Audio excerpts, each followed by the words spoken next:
Working safely at Miller Electric is our highest priority, and that goes beyond the job site. It includes transport to and from job sites, to suppliers, to the office, anytime you are driving a company vehicle.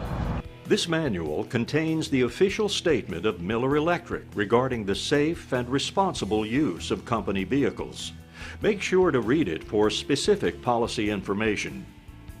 Before operating any company vehicle, whether owned, rented, or leased, you must have a valid driver's license in the state of residence for the class of vehicle you plan to drive. You are responsible for keeping your license current. CDL drivers must comply with all applicable DOT regulations, including successful completion of medical, drug, and alcohol evaluations. You may not operate any vehicle while under the influence, or if you're impaired in any way. Each day before operating a company vehicle, perform an inspection to make sure the vehicle is in safe operating condition. Walk around the entire vehicle when making the inspections. Among the items you should check include the tires, the lights, mirrors, as well as securement of equipment and tools. If there is any damage or missing items, please notify dispatch. You must follow safe driving practices at all times. This includes abiding by all posted speed limits. Drive at or under the posted speed limit.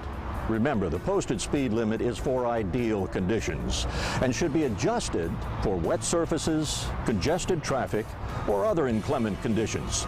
Also remember, the Miller Electric name is on the vehicle, so your driving reflects on the company. Be aware of your following distance. Following too closely gives you less time to react when something happens in front of you. When traveling on a highway or interstate, using the 6-second rule is a good way to ensure keeping a safe following distance.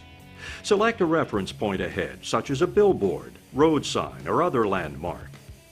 Make a visual note when the vehicle in front of you passes that point and then count off 6 seconds. If you arrive at the reference point before you count 6 seconds, you need to increase your following distance. Backing is one of the most difficult maneuvers in a truck, and doing it in close quarters is even more difficult. Always walk around your vehicle first to look for any obstacles. Try to find a spotter to give you assistance when backing or pulling out of difficult situations. Lane change accidents are one of the most common involving trucks, due to blind spots about here on most of them. First, what you want to do is ask yourself, is this lane change necessary? Maybe, just maybe, you're better off staying where you are. If a lane change is necessary, remember to keep your eyes on the road in front of your truck as well as the lane you're going to move into. Check all mirrors quickly and frequently to be aware of who is around you. Be aware of your blind spots. There may be vehicles in the no zones. Always signal your intentions well in advance. Make sure you have ample time and space to make the lane change safely. Another precaution is watching for pedestrians and bicyclists. Most pedestrian accidents occur when the pedestrian walks onto a roadway and into the path of an approaching vehicle. Pedestrians often misjudge the speed and closeness of a commercial motor vehicle. Be especially careful at intersections. Pedestrians usually have the right-of-way at all intersections. At night, be especially cautious. Pedestrians and bicyclists assume you can see them, since they can see your headlights so easily.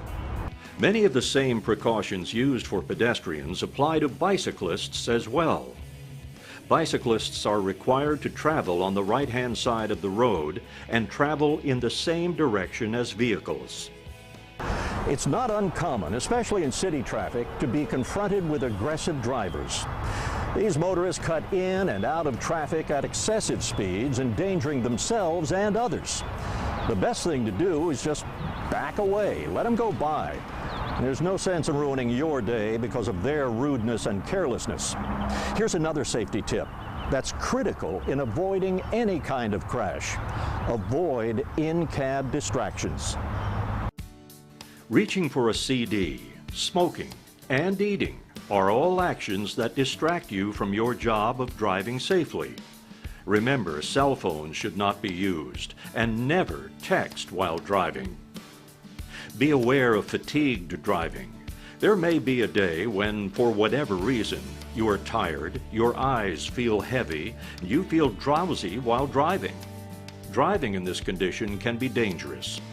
Pull over to a safe area and rest for a few minutes. Walk around your vehicle, get a cup of coffee, anything to help you become more alert. If you don't feel well, call your supervisor. Remember to focus on safe driving at all times. This will help you and everyone around you arrive safely. It's important to practice safety not only when you're driving, but also when you enter and exit a vehicle, and when walking around a vehicle. When entering or exiting a large truck, be careful. Using the three-point system is a good idea. Always keep 2 hands and 1 foot, or 2 feet and 1 hand on the vehicle at all times. Also, when exiting a vehicle, check for traffic approaching from behind. Once you are sure it is safe, then open the door to exit. Watch for curbs, potholes, equipment, and similar obstacles when stepping out of your vehicle. When parked at a job site, equipment and materials may be placed around your vehicle while you're working, so inspect the area thoroughly before getting in to leave. Our service vehicles normally carry a variety of tools, equipment, and supplies. Before driving, always check to make sure all items are secure. It's dangerous to other motorists when something falls off a truck. Plus, it costs the company money to replace damaged or lost items. Pay special attention that all ladders, conduit, and coolers are properly secured. For items that extend more than 4 feet from the back of the vehicle, make sure they're secure and attach a red flag during the day and a red light at night. Many vehicles have storage compartments with doors. Doors should be closed and locked before driving. If an employee receives a parking or a moving violation while operating a company vehicle, they are responsible for taking care of that situation. Drivers are required to report all moving violations to the safety department within 24 hours. This applies to violations involving any vehicle being operated for company business. Also, any traffic violations incurred when not on company time are subject to review and may affect your driving privileges. In the event you are involved in a traffic accident, here are procedures you should follow. First, call 911. Note the location of the accident and if you or anyone else is injured. Do not admit negligence or liability. Do not attempt to settle the situation, no matter how minor. Get the name, address, and phone number of the person or persons involved, as well as any witnesses. Exchange vehicle identification, insurance company name, and policy numbers with the others involved. If possible, take photographs of the scene using the 4-corner method. Complete the accident report form. Finally, turn all information, including the accident report, the police report, any written statements and photographs to the safety department within 24 hours. We share the roadways with our customers, other businesses, and the general public. So please drive safely and responsibly at all times. Follow these Miller Electric safe driving guidelines, and you and your fellow employees will arrive home safely every day.